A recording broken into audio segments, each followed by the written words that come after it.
नमस्कार साथियों, मैं मनीष पिवाल आप सभी का आपके अपने चैनल लर्न एंड शेयर में तहे दिल से स्वागत और अभिनंदन करता हूं। तो हम लोग पढ़ रहे थे कक्षा 10 की इतिहास और उसमें हमारा अध्याय 3 भूमंडलीकृत विश्व का बनना है और उसका आज लास्ट और final lecture that is the lecture number 5। तो इस लास्ट लेक्चर में हम लोग क्या पढ़ने वाले हैं और क्या स्थिति फाइनली भूमंडलीकृत विश्व की बनती है वो जानते हैं। और आज के हमारा कंटेंट रहेगा प्रारंभिक युद्धोत्तर वर्ष, निवेशीकरण और स्वतंत्रता, ब्रेटन वुड्स का समापन और वैश्वीकरण की शुरुआत। जो वैश्वीकरण आज हम लोग देख रहे हैं, जो ग्लोबलाइजेशन आज हम लोग देख रहे हैं, उसकी शुरुआत किस प्रकार से होती है वो हम लोगों को जानना है।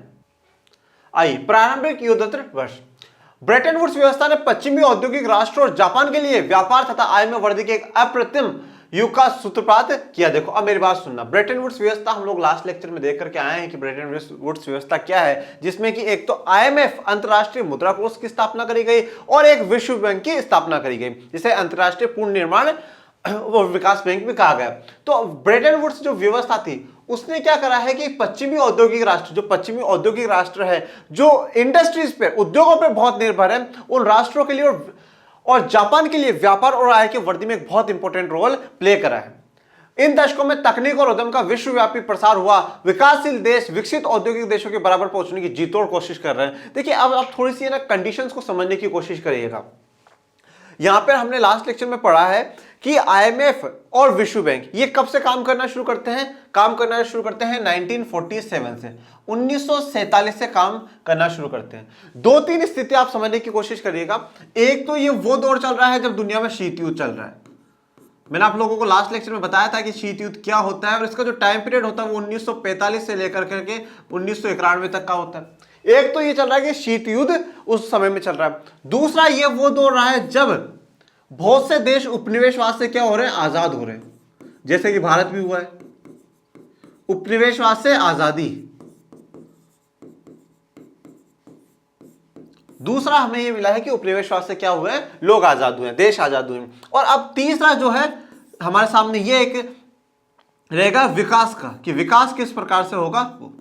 तो आप दोनों तीनों बातों को ध्यान में रखिएगा कि शीत युद्ध भी चल रहा है, उपनिवेशवाद से आजादी भी हुई और विकास की भी बात होगी। तो जो विकासशील देश है, अभी विकासशील देश ज्यादातर कौन है? देखो, इसमें है ना एक एलडीसी का वर्ड आता है, अभी तो नहीं है, वो 12th में पढ़ाया जाता है। एलडीसी के लिए कहा जाता है, एलडीसी मतलब लिस्ट डेवलप्ड कंट्रीज, जो बहुत अल्प विकसित देश हैं, उन देशों की बात करता है। तो वो कौन है जो उपनिवेशवाद से आजादी हुए हैं?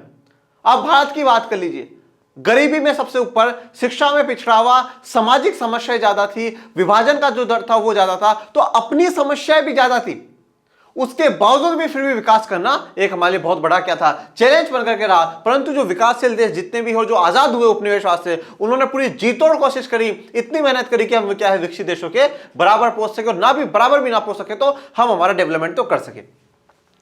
इसलिए उन्होंने आधुनिक तकनीक से चलने वाले संयंत्रों और उपकरणों के आयात पर बेहिसाब पूंजी का निवेश कर दिया। संयंत्रों का मतलब है प्लांट।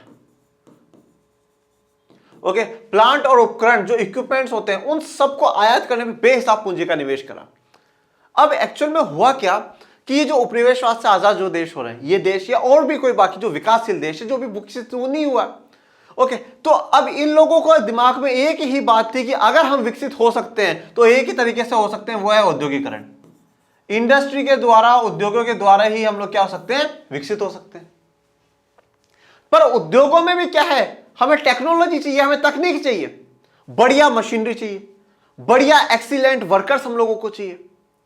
भैया, आज हम लोग कहते हैं कि चाइना बहुत ज्यादा सामान बना करके पूरी दुनिया में बेचता है। क्यों? क्योंकि उनकी टेक्नोलॉजी अपनी है।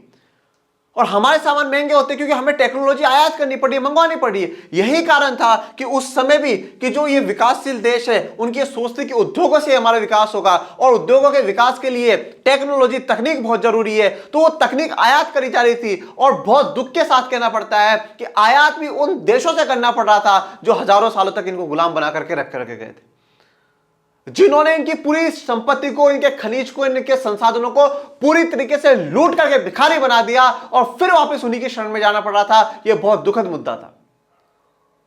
आप भारत का उदाहरण ले लीजिए, भारत का उदाहरण ले लीजिए। भारत को पूरा खोखला कर करके चले गए। जिस भारत को विश्व गुरु कहा जाता था, जिस भारत को सोने की चिड़िया कहा जाता था, उसे बिल्कुल खोखला कर करके अंग्रेज चले गए। मैं ये नहीं कह रहा कि सिर्फ गलती अंग्रेजों की है, हमारी कमियों के कारण अंग्रेज भारत में आए, ये बात मैं मानता हूं। हम बटे हुए रहे इसलिए भारत में लोगों ने राज करा है। परंतु फिर भी अब जो विकास करना था वो क्या करना था, आयात कर करके। भाई हम क्या करें, पूंजी मंगवा, हम अच्छी टेक्निक मंगवाए और काम करें, तो उसके लिए क्या है, इन लोगों को ज्यादा ज्यादा पैसा खर्चा करा। अनौपनिवेशीकरण और स्वतंत्रता। अब जैसे जैसे क्या हुआ, उपनिवेशवाद खत्म होता गया तो जो देश है वो स्वतंत्र होते गए। और 1945 के बाद क्या, थोड़ी ब्रिटेन की भी हालत क्या है, कमजोर हो जाती है।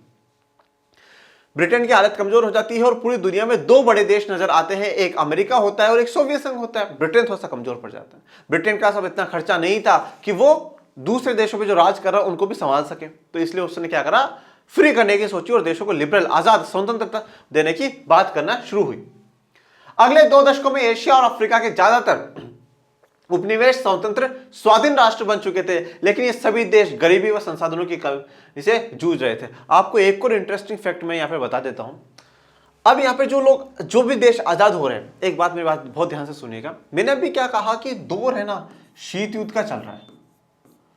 ये जो समय है 1945 के बाद वाला जो समय है, 1945 से 91 वाला जो दौर है, ये कौन सा है, शीत युद्ध का दौर है। इस शीत युद्ध में 2 गुटों में पूरी दुनिया बढ़ जाती है, पूरी दुनिया 2 गुटों में बढ़ जाती है। एक गुट होता है अमेरिका का, एक गुट किसका है, अमेरिका का, और दूसरा गुट किसका है, सोवियत संघ का। दूसरा गुट किसका है, सोवियत संघ का।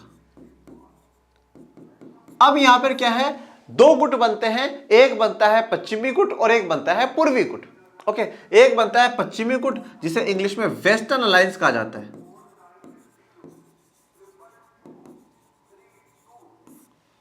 तो अमेरिका ने बनाया पश्चिमी गुट, पश्चिमी गठबंधन, और इन्होंने बनाया सोवियत संघ ने पूर्वी गठबंधन, या जैसे हम लोग कहते हैं ईस्टर्न अलायंस। और मैंने आपको लास्ट लेक्चर में बताया था कि इनकी जो लड़ाई थी वैचारिक लड़ाई भी थी। अब जो लोग पूंजीवाद को समर्थन करते हैं या जो अमेरिका से प्रभावित है वो अमेरिका की तरफ, और जो इनसे प्रभावित नहीं वो सोवियत संघ की तरफ। तो पूरी दुनिया 2 गुटों में बढ़ चुकी थी। अब हर देश कहीं ना कहीं कोई इनके समर्थन में खड़ा है, कोई इनके समर्थन में खड़ा है, क्योंकि अंदाजा यह था कि भाई तीसरा विश्व युद्ध छिड़ जाएगा, तीसरा विश्व युद्ध 100% छिड़ जाएगा। तो कोई इनकी तरफ जा रहा है, कोई इनकी तरफ जा रहा है। पर अब जो देश जस्ट अभी आजाद हुए हैं उनके सामने एक बहुत बड़ी दुविधा आ गई। दुविधा ये उन लोगों के सामने आई कि यार अगर हम लोग वापस इन शक्तिशाली देशों के पास चल जाएंगे तो फिर से एक तरीके से गुलाम ही हम लोग, क्या मतलब रह जाएगा हमारी आजादी का। पर फिर भी उनके पास जाना पड़ता है। परंतु उस समय भारत ने अफ्रीका के देशों को और एशिया के आजाद देशों को एक नई राह दिखाई, और उस नई राह का जो नाम था वो था गुट निरपेक्षता आंदोलन।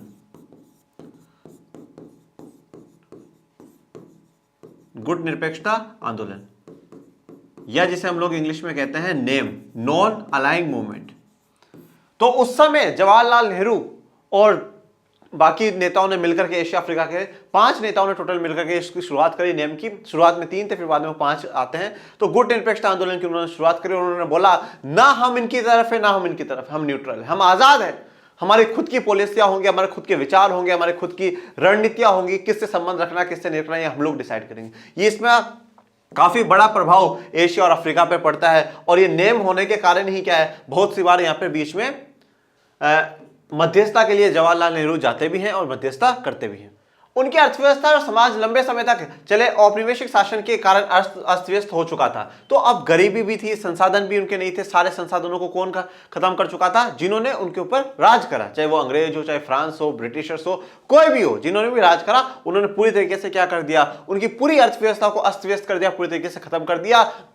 और वापस से एक जो डर पैदा हो रखा था वो ये हो रखा था, ये था कि भाई इन दोनों ग्रुपों में से हमें एक के साथ तो रहना ही पड़ेगा। वैसे यहाँ पर ग्रुप से जुड़ने का फायदा भी था, ग्रुप से जुड़ने का फायदा भी था कि भैया अगर जैसे मान लो कि आप अमेरिका से जुड़े हो और कभी कोई देश आप पे अटैक कर दे तो अमेरिका की जितने भी ग्रुप है वो आपको सब मिलकर के उसका जवाब देंगे। आप सोवियत संघ के साथ जुड़े हो और आप पे कोई अटैक कर दे तो सोवियत संघ उसका जवाब देगा। अब बात आती है भारत की कि भारत किस तरफ था। भारत मुख्यतः दोनों साइड में नहीं था, भारत मुख्य दोनों साइड में नहीं था।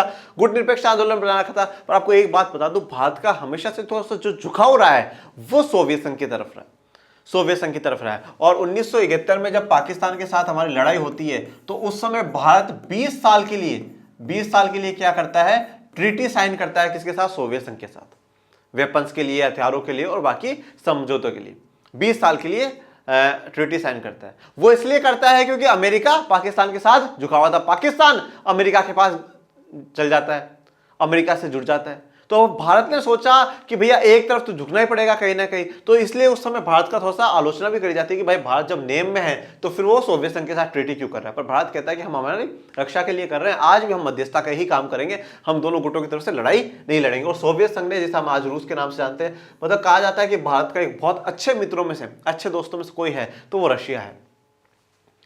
IMF और विश्व बैंक का गठन तो औद्योगिक देशों की जरूरतों को पूरा करने के लिए ही किया गया था। अब देखिए, IMF अंतर्राष्ट्रीय मुद्रा कोष और विश्व बैंक, ये तो क्या जो औद्योगिक देश है, इंडस्ट्रियल कंट्री है या विकसित देश जिसे हम लोग कह सकते हैं, उनके विकास के लिए करा गया था कि भैया उनके औद्योगिक में अगर फैक्ट्री में मशीन लगानी है तो पैसा ले जाओ, फैक्ट्री खड़ी करनी है तो पैसा ले जाओ। अब उनको ये तो पता ही नहीं था एक्चुअल में कि जो अफ्रीका और एशिया के जो देश आजाद हुए हैं उनको किस प्रकार से रिस्ट्रक्चर करना है, उनको किस प्रकार से खड़ा करना है। तो ये एक समस्या उन लोगों के सामने थी, IMF और विश्व बैंक के सामने। ये संस्थान भूतपूर्व उपनिवेशों में गरीबी की समस्या और विकास की कमी से निपटने में दक्ष नहीं थे। तो गरीबी और विकास की जो कमी रही, इन समस्याओं में दक्ष मतलब कैपेबल नहीं थे, इस काबिल नहीं थे कि वो उन देशों से गरीबी मिटा सके, उन देशों से जो समस्या है उन समस्याओं को खत्म कर सके। ये IMF का मैंने आपको यहां पे एक लोगो दिखाया, इंटरनेशनल मॉनेटरी फंड। लेकिन जिस प्रकार यूरोप और जापान ने अपनी अर्थव्यवस्था का पूर्ण गठन किया था, उसके कारण ये देश IMF और विश्व बैंक पर बहुत निर्भर भी नहीं थे। तो जिस प्रकार यूरोप और जापान ने क्या करा, अपनी अर्थव्यवस्था का पूर्ण गठन करा, उन्होंने वापस अपनी अर्थव्यवस्था बना ली, उसके बाद से क्या है, IMF और विश्व बैंक पे ज्यादा देश निर्भर नहीं हुए। उन्होंने सोचा कि हम भी हमारी अर्थव्यवस्था खुद खड़ी कर सकते हैं, हम भी हमारे जो समस्या है उनका समाधान ढूंढ सकते हैं। जैसे कि मैंने आपको बोला कि हम लोग नेम बना चुके हैं, हम गुट निरपेक्षता आंदोलन बना चुके हैं कि भाई हम किसी की भी तरफ नहीं है, हम सिर्फ और सिर्फ क्या करेंगे, हमारे देश का जो विकास है, हमारी फॉरेन पॉलिसियां होंगी, हमारे ही बात उस पर होंगी। इसी कारण 50 के दशक के आखिरी सालों में आकर ब्रेटन वुड्स संस्थान विकासशील देशों पर भी पहले से ज्यादा ध्यान देने लगे। परंतु अब यह बात हुई कि जो बनाया गया था ब्रेटन वुड्स संस्थाओं में IMF को और विश्व बैंक को, वो बनाया गया सभी के भलों के लिए, सभी के विकास के लिए, पर वो ध्यान नहीं दे पा रहे। तो इसलिए विकासशील देशों पर भी अब उन्होंने क्या है, ध्यान देना शुरू कर दिया कि हाँ, हमें विकासशील देशों का भी क्या करना है, विकास करना है, डेवलप करना है, उन्हें भी हमें आगे लेकर के जाना है। विडंबना यह थी कि नव स्वाधीन राष्ट्रों के रूप में भी अपनी जनता को गरीबी और पिछड़ेपन की गर्त से बाहर निकालने के लिए उन्हें ऐसी अंतर्राष्ट्रीय संस्थानों की मदद लेनी पड़ी जिन पर भूतपूर्व औपनिवेशीकरण शक्तियों का ही वर्चस्व था। देखो, अब बात यहां पर यह हुई है, जो नव स्वाधीन राष्ट्र है, जो नव स्वाधीन मतलब जो अभी स्वाधीन हुए हैं, जो अभी आजाद हुए हैं, उनके देश में अपनी समस्याएं थी, भाई गरीबी थी, पिछड़ापन था, जो कुछ भी था। और करने वाले कौन थे ये सब कुछ? जिन्होंने उपनिवेश करा, जिन्होंने राज करा। अब परंतु दिक्कत यह थी कि इनको अपने भले के लिए, उस गर्त से निकलने के लिए, उस समस्या से निकलने के लिए भी उन्हीं देशों के पास जाना पड़ा या उनके सहयोगी देशों के पास जाना पड़ा जिन्होंने उन पर क्या करा था, राज करा था।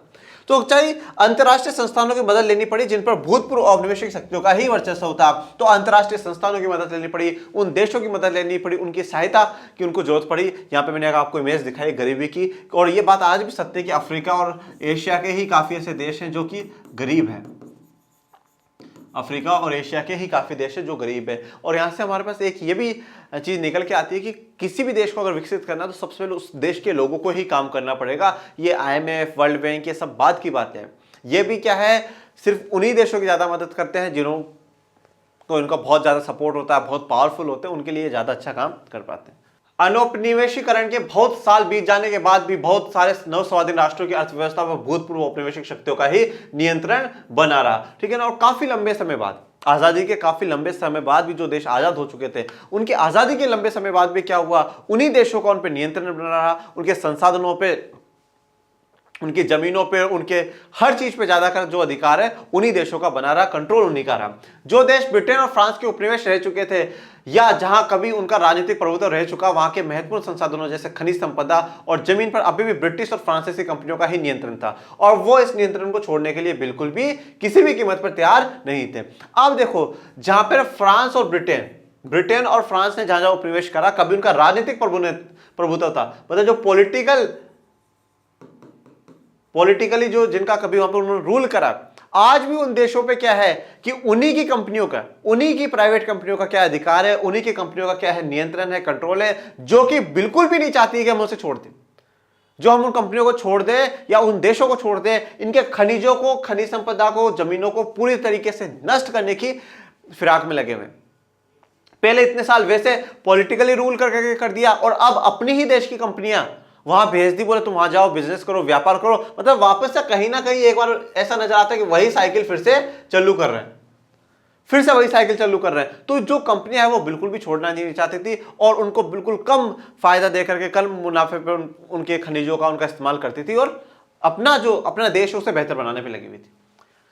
कई बार अमेरिका जैसे अन्य शक्तिशाली देशों की बहुराष्ट्रीय कंपनियां भी विकासशील देशों के प्राकृतिक संसाधनों का बहुत कम कीमत पर दोहन करने लगती थी। देखिए अब अमेरिका भी बहुत शक्तिशाली देश है, तो उसकी जो बहुराष्ट्रीय कंपनियां एमएनसी जो है, हम पढ़ चुके हैं वैश्वीकरण वाले चैप्टर में, बहुराष्ट्रीय जो कंपनियां बहुत कम कीमत पर ही क्या करने लग जाती थी कि जो विकासशील देश है उनके प्राकृतिक संसाधनों का इस्तेमाल करने लग जाते थे, बहुत इस्तेमाल करते थे वो कम कीमत। ठीक है, अच्छा तुम्हारे यहां से सोना निकलता है, ठीक है हम निकाल लेंगे, इतनी कीमत दे देंगे। वो कीमत सच में मार्केट की तुलना में बहुत कम होती थी, पर वो विकासशील देश कुछ कर नहीं सकते थे क्योंकि बड़े पावरफुल कंट्रीज थी, बड़े देश थे, कभी भी उनको क्या है नष्ट कर सकते थे या कभी भी किसी प्रकार की हानि उन्हें पहुंचा सकते थे। दूसरी ओर ज्यादातर विकासशील देशों को 50 और 60 के दशक में पश्चिमी अर्थव्यवस्थाओं की तेज प्रगति से कोई लाभ नहीं हुआ। तो 50 और 60 का जो दशक चलता है, ये जो टाइम पीरियड चलता है, इसमें पश्चिमी अर्थव्यवस्था की बहुत क्या होती है, प्रगति होती है। ओके, तो प्रगति होती है, उसकी बात हम लोगों को ध्यान में रखना चाहिए कि पश्चिमी अर्थव्यवस्था की तेज प्रगति से, तो जो पश्चिमी अर्थव्यवस्था की जो तेज प्रगति हुई कि भाई अमेरिका इतना डेवलपमेंट हो रहा है, अमेरिका में ये फैक्ट्री लग गई, अमेरिका का ये विकास हो गया, वो विकास हो गया, उससे विकासशील देशों को कोई भी फायदा नहीं हुआ, कोई भी लाभ नहीं हुआ। तो अब जब कोई भी लाभ नहीं हुआ ना, तो ये लोग क्या है, जागरूक होंगे। कौन? विकासशील देश वाले। विकासशील देश वाले एक होंगे, यूनाइट होंगे और बोलेंगे यार हमें तो कोई फायदा ही नहीं, क्या मतलब है इस विश्व बैंक का, क्या मतलब इस IMF का, इनका कोई भी हमारे पास मतलब नहीं है। इस समस्या को देखते हुए उन्होंने एक नई अंतरराष्ट्रीय आर्थिक प्रणाली, new international economic order, neo के लिए आवाज उठाई और समूह 77 G77 के रूप में संगठित हो गए। जो विकासशील देश है वो एकत्रित हो गए और नई अंतरराष्ट्रीय आर्थिक प्रणाली, बोले एक नई अंतरराष्ट्रीय आर्थिक प्रणाली बनाया जाए, एक नया इकोनॉमिक सिस्टम, एक इकोनॉमिक ऑर्डर बनाया जाए जिससे हम लोगों को बेनिफिट हो। ओके, यहाँ पे जो मैंने आपको एक इमेज दिखाई है कि जो कंपनीज ने रूल्स करा है उन रूल की बता रहा हूं।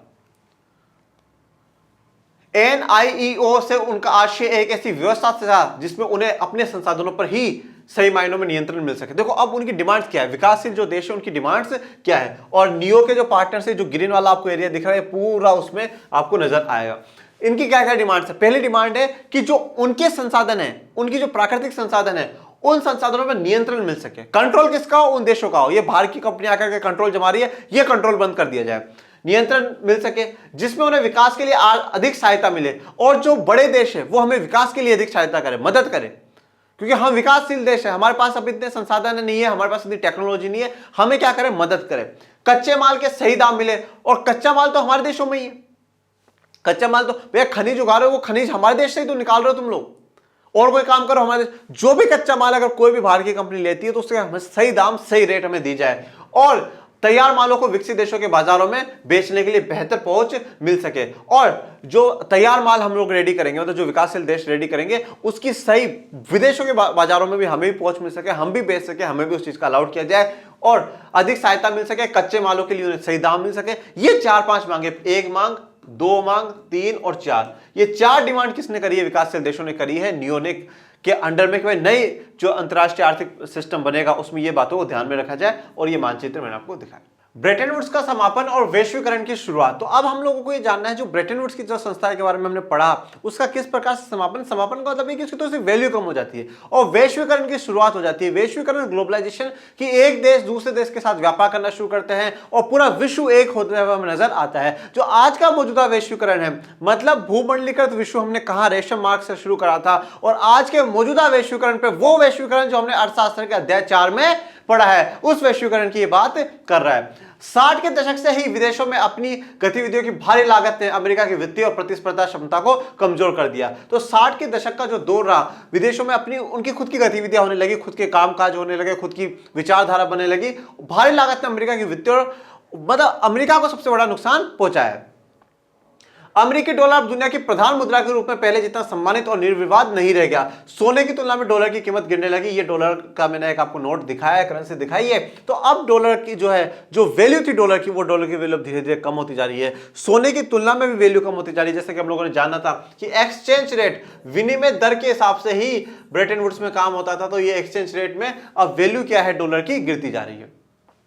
अंततः स्थिर विनिमय दर की व्यवस्था विफल हो गई और प्रवाह में या अस्थिर विनिमय दर की व्यवस्था शुरू की गई। तो पहले क्या था, एक स्थिर विनिमय दर कर दिया गया कि भैया अगर $1 करना है तो 70 रुपए, ऐसे अगर मान लो ये एक फिक्स कर दिया गया। पर अब ये फिक्स वाला जो था ये खत्म हो चुका है, ये सिस्टम ही खत्म हो चुका है, ये ज्यादा देर समय तक सफल नहीं हो पाया और इसलिए अब कौन सा अस्थिर या प्रवाह में ही जो प्रवाह होता रहे, फ्लो होता रहे, चलता रहे कंटिन्यूअसली, ऊपर नीचे अप्स डाउन है, ये चलते रहे। और अस्थिर जो विनिमय दर है, एक्सचेंज रेट ऐसी जो बदलती जाए समय के साथ, ऐसी की शुरुआत अब हो चुकी है। अब तक विकासशील देश कर्जे और विकास संबंधी सहायता के लिए अंतरराष्ट्रीय संस्थानों की शरण ले सकते थे, लेकिन अब उन्हें पश्चिमी के व्यावसायिक बैंकों और निजी ऋणदाता संस्थानों से कर्ज लेने के लिए बाध्य किया जाने लगा। अभी तक तो देखो क्या है, विकासशील जो देश है कर्ज और विकास संबंधी सहायता के लिए अंतरराष्ट्रीय संस्थानों की शरण ले सकते थे। भैया अभी तक तो ये था कि अंतरराष्ट्रीय जो संस्थान है आप उनकी शरण ले सकते हो, कि जा सकते हो, उनसे पैसा मांग सकते हो, उधार ले सकते हो, लेकिन अब उन्हें पश्चिम के व्यावसायिक बैंक मतलब यूरोप, अमेरिका, जो वहां के व्यावसायिक बैंक है और निजी ऋणदाता संस्थानों से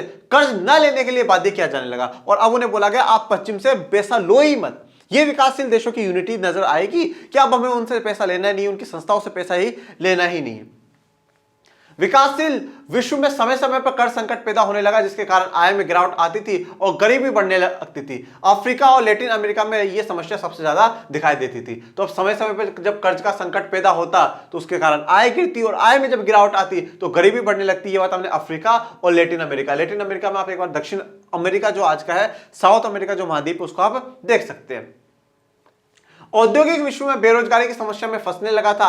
70 के दशक के मध्य से बेरोजगारी बढ़ने लगी। तो अब औद्योगिक विश्व में, इंडस्ट्रियल दौर में भी क्या है, बेरोजगारी का दौर चल रहा है। क्यों? क्योंकि यहां पर अभी इतना वैश्वीकरण जो हम देख रहे हैं कि औद्योगिकरण होना चाहिए, वो औद्योगिकरण नहीं हो पाया। किन में? जो विकासशील देश है, जो एशिया के, जो अफ्रीका के देश है, उनमें चीज नहीं हो पाई। तो बेरोजगारी की समस्या हमें देखने को मिली। और जैसे यहाँ पर आपको एक मैंने इमेज दिखाई है जिसमें ये लैपटॉप पे बैठा हुआ बंदा और सोच रहा है मैं कहाँ अप्लाई करूँ, यहाँ अप्लाई कर दूँ, यहाँ अप्लाई यहाँ कर दूँ, यहाँ अप्लाई कर दूँ। ये चीज क्या दर्शाती है? बेरोजगारी को दर्शाती है कि देश में क्या है, बेरोजगारी काफी है और युवा है, जो देश का जनता है, वो रोजगार ढूंढ रही।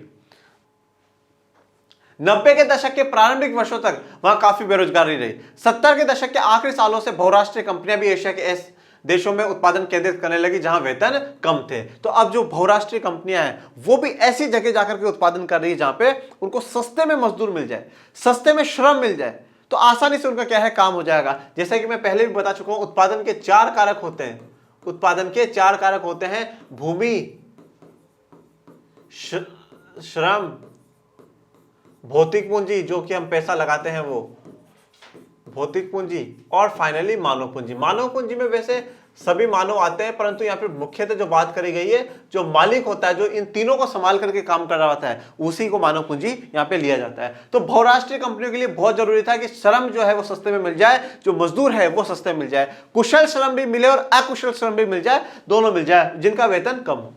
चीन 1949 की क्रांति के बाद विश्व अर्थव्यवस्था से अलग थलग ही था, परंतु चीन में नई आर्थिक नीतियों और सोवियत खेमे के बिखराव तथा पूर्वी यूरोप में सोवियत शैली की व्यवस्था समाप्त हो जाने के पश्चात बहुत सारे देश दोबारा विश्व अर्थव्यवस्था का अंग बन गए। अब बहुत ध्यान से बात सुनना, 1949 की क्रांति मतलब चीन यहाँ पे 1949 में आजाद हो जाता है।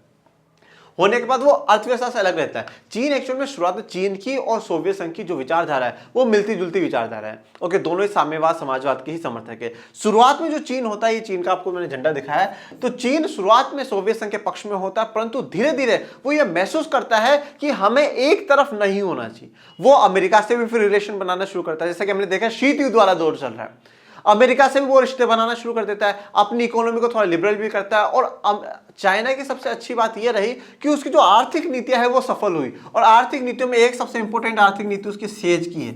सेज है स्पेशल इकोनॉमिक जोन, या आप इसे ये कह सकते हैं कि विशेष आर्थिक क्षेत्र। मतलब ऐसी जगह बना दी गई कि भैया इस वाले एरिया में अगर कोई भी बाहर की कंपनी आकर के इन्वेस्ट करना चाहती है, इन्वेस्ट करे, अपनी फैक्ट्री लगाए, अपना उत्पादन करे, किसी भी प्रकार की कोई भी रोक टोक नहीं लगाई जाएगी, सस्ते में उन्हें जमीनें दी जाएगी, उनसे कम से कम टैक्स लिया जाएगा। ये काम क्यों करा गया? जिससे कि इनका क्या है, इनका उत्पादन बढ़ जाए। उत्पादन बढ़ेगा तो रोजगार लोगों को मिलेगा, और जब रोजगार लोगों को मिल जाएगा तो उनकी आय बढ़ेगी, और आय बढ़ेगी तो बहुत ही बढ़िया बात है। और दूसरा इसके साथ साथ क्या है, इनकी जीडीपी भी बढ़ेगी। तो ये काम जो है, इनकी नीतियां बहुत अच्छी रही। और फिर क्या है, पर समय के साथ धीरे धीरे अलग थलग होता जाता है। जैसे आज हम लोग देखते हैं चाइना बिल्कुल सबसे अलग ही है, तो परंतु चीन में नई आर्थिक नीति आई। सोवियत खेमे के बिखराव, सोवियत खेमे का बिखराव कब होता है? 1991 में वो बिखराव होना, और पूर्वी यूरोप में सोवियत शैली समाप्त हो जाती। पूर्वी यूरोप, देखो यूरोप क्या है, जब शीत युद्ध चल रहा था ना, तो पूरा यूरोप दो भागों में बढ़ चुका था। पूरा यूरोप दो भागों में बढ़ चुका था, एक पश्चिमी यूरोप और एक पूर्वी यूरोप। पश्चिमी यूरोप अमेरिका के साथ थे और पूर्वी यूरोप किसके साथ था? रशिया के साथ था, सोवियत संघ के साथ था। तो अब जो पूर्वी यूरोप के जो देश थे, उन्होंने सबने सोवियत संघ की आइडियोलॉजी को छोड़कर के अमेरिका की आइडियोलॉजी अपना ली, क्योंकि 1991 में खुद ही टूट चुका है, ये खुद के ही जो स्थिति खराब हो चुकी है, और फिर फाइनली वापस से पूरी अर्थव्यवस्था वो एक अंग बन पाती है। चीन जैसे देशों में वेतन तुलनात्मक रूप से कम थे। चीन में जो वेतन था, मजदूरों का जो वेतन था वो कम था, और उससे क्या होता था, इजीली जो भी बहुराष्ट्रीय कंपनी आ रही है वो काम करवा पाती थी, उनको कम वेतन में ही अच्छे जो मजदूर है वो मिल जाते थे। फलस्वरूप विश्व बाजारों में अपना प्रभुत्व कायम करने के लिए प्रतिस्पर्धा कर रही विदेशी बहुराष्ट्रीय कंपनियों ने वहां जमकर निवेश करना शुरू कर दिया। अब जो निवेश करा है चीन में, तो ये फायदा चीन को भी मिलेगा, चीन का विकास होगा। कोई कंपनी, जैसे आज हम लोग कहते हैं अंग्रेज हमारे देश में है, हाँ अंग्रेजों ने हमारा आर्थिक, सामाजिक, राजनीतिक सभी प्रकार से शोषण करा है, पर अंग्रेजों की काफी चीजें ऐसी दी हुई हैं जो कि काफी आज भी हम उसका इस्तेमाल कर रहे हैं, ठीक है ना। तो विकास भी होता है। अगर कोई बाहर से कंपनी आ रही है, कुछ यहां पे किसी चीज का उत्पादन करेगी, तो उससे वो विकास को भी दर्शाता है। तो अब ये जो बहुराष्ट्रीय कंपनियां हैं, ये चीन में क्या कर रही है? निवेश कर रही है, अपना पैसा लगा रही है, अपनी फैक्ट्रियां खोल रही है, और वहां के लोगों को रोजगार दे रही है, और रोजगार तो देंगी, साथ में जो इनकी जीडीपी है उस जीडीपी को भी बढ़ाएंगी। तो चीन इस तरह का प्रकार से धीरे धीरे अपना प्रभुत्व कायम कर पाएगा। यह चीनी अर्थव्यवस्था की अल्प लागत अर्थव्यवस्था खासतौर से वहां के कम वेतनों का नतीजा थी। अल्प लागत अर्थव्यवस्था बहुत इंपॉर्टेंट बात है, यह हम आज भी बात करते हैं। चाइना का सामान इतना सस्ता कैसे बन जाता है? चाइना का सामान इतना सस्ता क्यों? क्योंकि अल्प लागत है। अल्प का मतलब कम, लागत जो है कम है। लागत का मतलब इंग्लिश में होता है कॉस्ट मतलब किसी एक सामान को बनाने में जो खर्चा आता है वो कम आता है। और अगर लागत कम होगी, देखो लागत अगर कम होगी तो मूल्य भी कम होगा। ये बात बिल्कुल दिमाग में बिठा करके चलो कि अगर लागत कम है तो मूल्य भी ही कम होगा। अगर मैं एक फोन 1000 रुपए में बना रहा हूं और एक कंपनी वही फोन 3000 में बना रही है, तो मेरे फोन की कीमत हद मार करके 1500 होगी, उससे ज्यादा नहीं। पर वो कंपनी वो फोन 4000 में बेचेगी। क्यों? क्योंकि जितनी लागत हुई है उससे कम में तो बेच देंगे, तो क्या होगा? नुकसान होगा। तो इनकी लागत कम है। लागत कम होने का कारण क्या है? क्योंकि वो जो वहां के लोग हैं वो वेतन जो लेते हैं वो बहुत कम लेते हैं। तो 4 उत्पादनों के कारक में भूमि, श्रम, भौतिक पूंजी और मानव पूंजी में से श्रम तो बहुत सस्ता मिल रहा है, तो उससे क्या हो रहा है? उनका वेतन कम, तो उनका वेतन कम तो लागत कम। दूसरा क्या है? चाइना में ज्यादा उत्पादन किया जाएगा, तो ज्यादा उत्पादन किया जाएगा तो वैसे भी कुछ चीजें सस्ती हो ही जाती है। तो इस प्रकार से खास तौर से वहां के कम वेतनों का नतीजा था। उद्योगों को कम वेतन देशों में ले जाने से वैश्विक व्यापार और पूंजी प्रभाव पर भी असर पड़ा। तो वैश्विक व्यापार और पूंजी प्रभाव पर भी क्या है? असर पड़ता है। उद्योगों को जहां पे कम वेतन लेने वाले देश हैं वहां पे ले जाया गया। पिछले 2 दशक में भारत, चीन, 2 दशक का मतलब है 1 दशक में 10 साल होते हैं और 2 दशक में मतलब पिछले 20 सालों की ये बात कर रहा है। पिछले 20 साल में भारत, चीन और ब्राजील आदि देशों की अर्थव्यवस्था में आए भारी बदलाव के कारण दुनिया का आर्थिक भूगोल पूरी तरह बदल चुका है। और पिछले 20 सालों में आप ये देखेंगे 1991 की नीतियों के बाद भारत की नीतियों में बहुत बड़ा परिवर्तन आया। और अभी के दौर में भारत बिजनेस करने के लिए काफी इन्वेस्ट किया जा रहा है, काफी निवेश लोगों द्वारा करा जा रहा है, विदेश की कंपनी द्वारा करा जा रहा है। ये बहुत बड़ी बात है। तो भारत, चीन, ब्राजील, ये मैंने आपको ब्राजील का दिखाया है, बाकी तो आप भारत और चाइना का तो देखते ही हैं। और उसके बाद से क्या है, पूरी आर्थिक स्थिति हमें बदलते हुए नजर आती है। इसी के साथ हमारा लेक्चर और हमारा चैप्टर 3 जो है भूमंडलीकृत विश्व का बनना, वो कंप्लीट होता है। आपको कोई भी डाउट रहा हो तो आप कमेंट बॉक्स में जरूर पूछिएगा, और ज्यादा से ज्यादा अपने चैनल को लाइक करें, शेयर करें, सब्सक्राइब करें। एक नए चैप्टर के साथ मैं जल्दी आपसे मिलूंगा। तब तक के लिए थैंक यू सो मच। जय हिंद, जय भारत।